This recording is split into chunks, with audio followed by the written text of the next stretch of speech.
course has gone really well today. It's been really interesting, lots of really interesting topics, lots of really relevant topics, and it's been nice to see what's going on locally and within the North West in terms of supporting people accessing our services and the workforce. One of the ways PPN helps me in my role is that me and other clinical leads across the patch, and without the PPN we wouldn't get the chance to learn from each other's mistakes in that way and meet up and be able to share successes and failures and learn from each other. I think that the PPN is really important to really raise awareness and dialogues and communication between different professions, and a way in which we can come together to discuss these really important issues.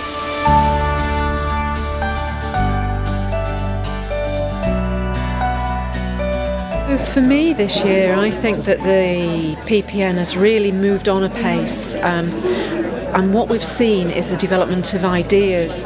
often springing from the conferences and being taken forward by the network into Health Education England and our partner organisations to develop very meaningful workforce transformation projects. So we have a number of those projects that have been funded as a result of grassroots intelligence and expertise that have been able to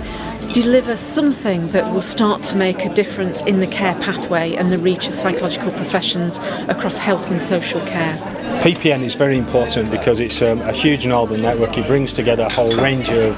professionals who work in the psychological professions. It allows them to share best practice. It allows them to look at a whole range of initiatives from workforce, from leadership and OD, from research and development. And actually to have days like today where you can bring the whole network together and people can engage and share best practice, have network conversations and talk through some of the difficult challenges that we face in the NHS psychological and mental health workforce.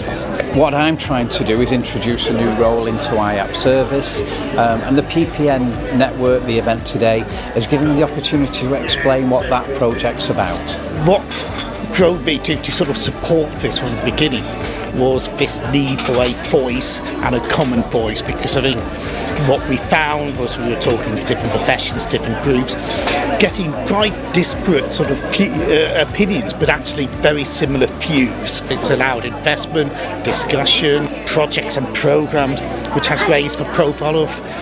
psychological professions more generally, and it's particularly important on the back of things like IAPS, where you're getting new roles and new professions, and how did we integrate those into that wider community.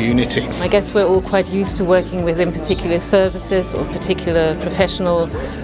boundaries, or being represented by particular professional bodies, and it just goes beyond that and brings the whole psychological workforce together into one strong voice, one strong regional voice, and